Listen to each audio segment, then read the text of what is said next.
Good morning everyone. मैं आज आप लोगों को क्लास 9 मोशन चैप्टर पढ़ा रही हूँ, chapter 8। In everyday life we see some object at rest and other in motions.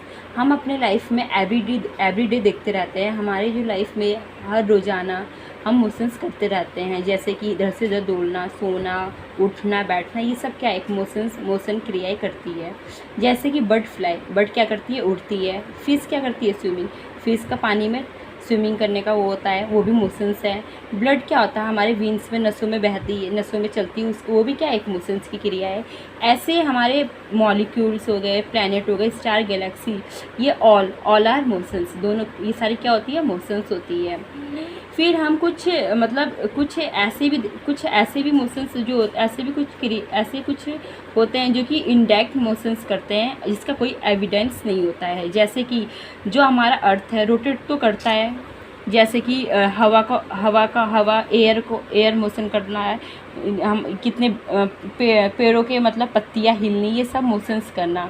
जैसे कि सूरज का उगना, फिर छुप जाना, फिर अचानक से सीज़न को चेंज करना। अभी ये गर्मियों का है, फिर ठंडी आ जाना। ये सब किसके कारण होता है, ये सब क्या होता है, मोशंस। ये सब मोशंस की क्रिया ही करती है, यही है। एन ऑब्जेक्ट में appear to moving from a person and stationary. कोई भी एक आदमी को अगर स्टेशनरी तक भी जाना हो कुछ लेने के लिए, वो भी एक क्रिया है, वो भी क्या चल के ही जाना पड़ता है, वो भी क्या होता है, मोशंस ही होता है। जैसे कि the passenger in a moving बस, एक बस है जो कि मूव कर रही है, उसके अंदर पैसेंजर बैठे हुए। The road side tree appear moving backward. और फिर खिड़की के साइड में पैसेंजर बैठा हुआ है, फिर अच्छा उस साइड से वहाँ पे क्या उस साइड क्या बहुत सारे ट्री लगे हुए हैं, बस चलती जा रही है, और जो हमारे ट्री है वो हमारे बैक होते जा रहा है। तो हम देख रहे हैं कि वो मोशंस कर रहा है, मोशंस हम कर रहे हैं, ना कि ट्री। तो इसी को मतलब मोशंस बोला गया, एग्जाम्पल ये समझाया गया है। फिर यही बोला गया मोशंस कॉम्प्लेक्स फॉर्म में होता है। अगर स्ट्रेट लाइन में भी मतलब मोशंस करता, स्ट्रेट लाइन में भी होता है, और सर्कुलर पाथ में भी मोशंस करता है। इस situation involving combination of the we sell first line की मोशंस, इन सबको ये डिस्क्राइब किया गया है। आइए हम देखते हैं यहाँ पे डिस्क्राइबिंग मोशंस क्या होते हैं। We describe to locations of an object by specify a reference point. Let us understanding by example के थ्रू से पढ़ते हैं। Let us assume the school in a village is 2 kilometre north of the railway station. इसमें क्या बोला गया, जो railway station से जो कि नॉर्थ की ओर 2 किलोमीटर एक गाँव है जहाँ पे उसका स्कूल है। We have specify the position of school and we respect to the railway station. तो वो स्कूल की पोजीशन को स्पेसिफाई कर रहा है, किसके थ्रू पे, रेलवे स्टेशन के थ्रू से उसको स्पेसिफाई कर रहा है। कहाँ से बता रहे हो, रेलवे स्टेशन से स्कूल कहाँ कितना दूर है, 2 किलोमीटर है, किस नॉर्थ की ओर। तो वो उसी को बोला गया, उसी को मतलब वो स्पेसिफाई कर रहा है एग्जाम्पल में। तो इसको क्या बोला गया, इसको क्या बोला गया है, describe object we need specify reference points. इसको क्या बोला गया है, रेफरेंस पॉइंट, जो कि ओरिजिन पॉइंट बोला गया है उसको। आइए अब हम पढ़ते हैं motions along a straight line. Motions जो है स्ट्रेट लाइन में कैसे मूव करते हैं। The simplest type of motions is the motions along straight line.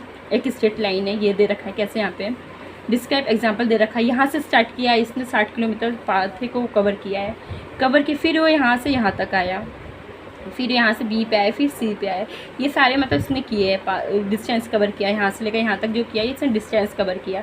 फिर यहाँ से ये बी तक आया, फिर इतना ये छूट गया। ये हमारा जो छूट गया, ये हमारा इनिशियल पॉइंट हो गया, ये फाइनल पॉइंट हो गया हमारा। तो ये हमारे इतना बच्चा इसने यहाँ से स्टार्ट किया और यहाँ पर ख़त्म किया। तो ये स्टार्टिंग पॉइंट और final point is called displacement. इनको हम डिस्प्लेसमेंट कहेंगे। इसको ये इसको बताया गया है। टोटल पाथ इतना 66 ये सब इसको एक्सप्लेन किया गया। आप पढ़ना, इसी डायग्राम को समझ आ जाएगा आपको ये बताया गया है। और इसमें एक पॉइंट और बताया गया है कि अगर ये लाइन है, यहाँ से यहाँ तक हमने डिस्टेंस कवर किया, फिर रिपीट करके हम यहाँ पे आ गए, तो हमारी डिस्प्लेसमेंट क्या हो जाती है, हमारी डिस्प्लेसमेंट 0 हो जाती है।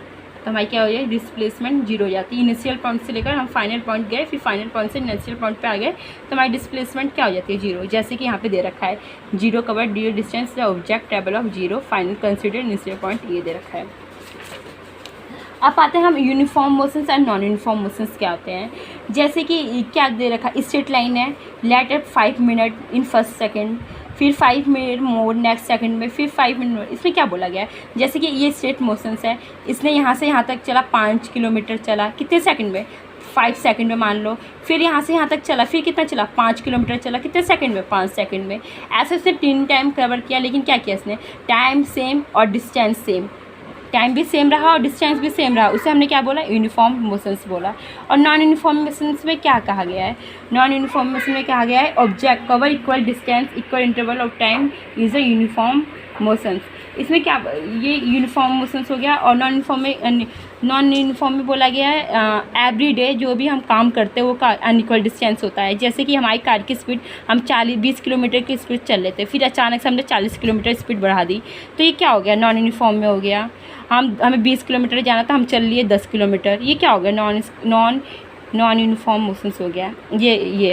अब क्या आता है, रेट ऑफ मोशंस क्या होता है, रेट ऑफ मोशंस क्या होता है, रेट ऑफ मोशंस होता है कि क्या होता है, कितना डिस्टेंस कवर किया हो हमने, कितना डिस्टेंस कवर किया वो मिनट के हिसाब से हमने कितना डिस्टेंस कवर किया, उसी को ही रेट ऑफ मोशंस कहते हैं। मतलब मिनट के हिसाब से मेज़र करना डिस्टेंस को, उसी को ही वो कहते हैं। ये कैसे एग्जांपल दे रखा है आप समझ सकते हो। डिस्टेंस मूव फास्ट, ये मतलब कुछ समय तेज़ चलता है फिर स्लोली हो जाता है, ये डिस्टेंस होता है। 1 day we are during measure object find out the distance travel and object ये रहा यूनिट टाइम में, ये जो मैंने बताया। इसी फिर एसआई स्पीड की एसआई यूनिट क्या होती, किससे मतलब क्या होती है, मीटर पर सेकंड होती है। सिंबल क्या होता है, ms-1 होता है, m मीटर्स पर सेकंड होता है, सेंटीमीटर में होता है सेंटीमीटर, फिर किलोमीटर आवर्स होते हैं। ये सब क्या होता है, इजी होता है। The speed of the object need not constant, object will be uniform motion, ये सारे क्या होते हैं, यूनिफॉर्म मोशंस होते हैं। अगर हम इन सबका एवरेज फाइंड करना होता है, एवरेज के लिए हमें क्या करना पड़ता है, टोटल डिस्टेंस, कितना वो डिस्टेंस ट्रेवल किया और टोटल टाइम, इससे कितना टाइम लगा उस डिस्टेंस को कवर करने में। तो हम टाइम को t से डोनेट करते हैं और स्पीड को हम यू से करते हैं। ये एग्जांपल दे रखा है, आप देख सकते हो। एंड ऑब्जेक्ट ट्रेवल 16 मीटर चला है, फिर 4 सेकंड चला है, फिर दूसरा अनदर 16 मीटर चला, कितने 2 सेकंड। और एवरेज स्पीड क्या बताया था मैंने, एवरेज स्पीड क्या दे रखा है, टोटल डिस्टेंस दे रखा है और टोटल टाइम। टोटल डिस्टेंस हमारा क्या हो गया, 16 मीटर हो गया और 16 मीटर ये डिस्टेंस हो गया। डिस्टेंस हमारा क्या हो गया, मीटर में होता है और टाइम क्या होता है, सेकंड में। तो इसमें क्या हम डिस्टेंस को 16 कितने होंगे 32, और 2 सेकंड कितने हो गए, टाइम हो गया ना, तो कितने हो गए 6, 32 और 6 32, तो यहाँ पे 6 आ जाएगा, ऊपर 32 आएगा, इसे डिवाइड कर दोगे तो कितना आ जाएगा 5.33 मीटर पर सेकंड आ जाएगा। यही आएगा, ये क्या निकल गया, एवरेज ऑफ स्पीड निकल गया हमारा। अब हम ये देखेंगे जो स्पीड होती है, स्पीड इस डायरेक्शन, अगर स्पीड होगी तो स्पीड के थ्रू में हम डायरेक्शंस कैसे होते हैं। देखो, the rate of amount of object can be specified directions of motions along with speed.